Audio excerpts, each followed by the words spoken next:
Oh, okay. I don't like this. Cash deals. Hi, I'm Tamily with the Key Group, and I'm here with Lauren, and she is going to help answer certain of the most frequently asked questions throughout the home purchasing journey. We'll start with our first one.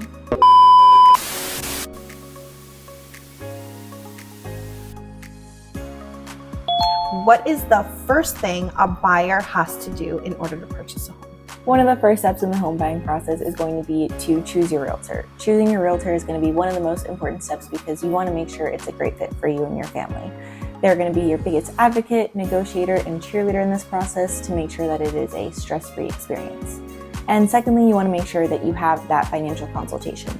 Whether you're financing or buying cash, you want to know what we can afford, what we can shop for, and what we qualify for. Fantastic.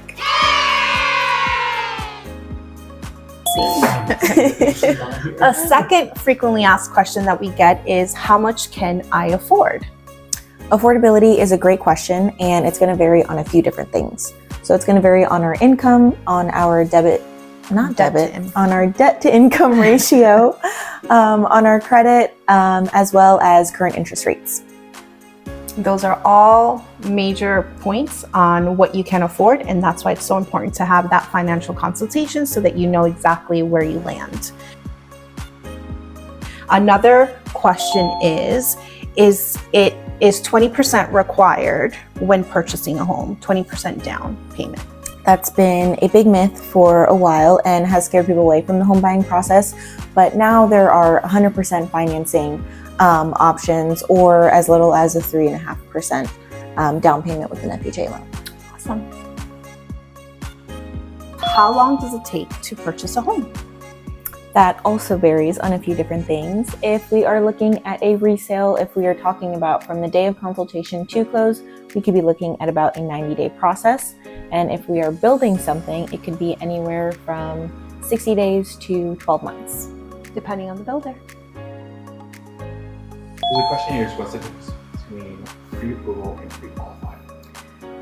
It doesn't even matter. I wouldn't even touch it, because if you're not pre-approved, I'm not taking you out. Pre-qualified means that they basically took your answer over the phone on how much you make versus how much bills you have and give you a number, versus verifying your assets, which would be if you own a home, how much credit you have, and all of that. So another great question is, what are closing costs, or how much are closing costs, and who pays for them?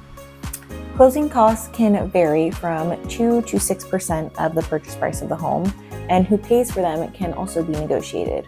Whether it's a resale or a new build, sometimes even the builder will pay for them.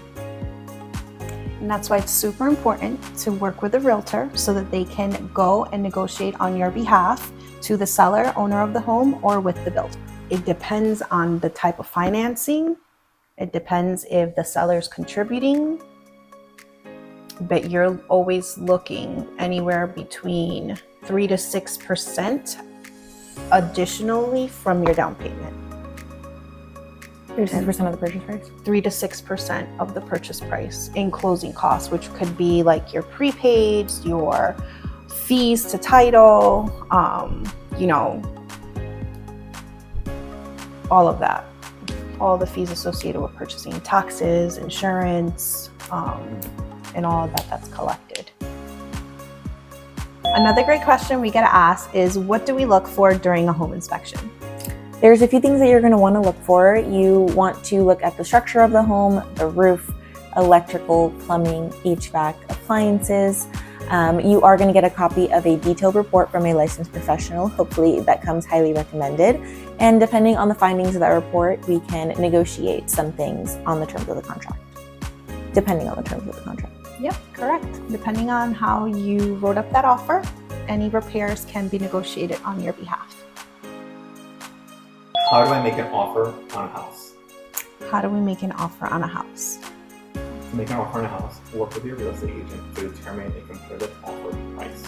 The agent would draft up an offer letter listing and any other terms. The offer is submitted to the seller, who can accept, reject, or counter the offer. The Key Group answer is as follows. You want to ensure that the client is aware of what the current history of the neighborhood is so that they can determine what purchase price they want to offer. It's our job to give them that information so that they are comfortable putting a number together. After that, it's our job to make sure that we're strategic in putting the offer together, making sure that all the negotiable terms are on there and it's filled out correctly. And once that's covered, then we present the offer to the listing agent to present to the seller, and they could either accept, reject, or counter.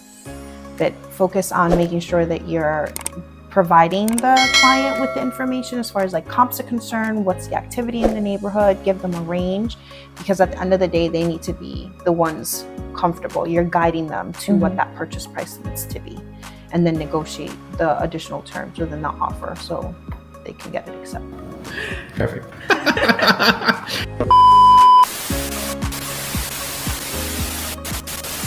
What are your questions? Send us a message. We're gonna do 9 questions today. Let's do 10. We're gonna do 10 questions today.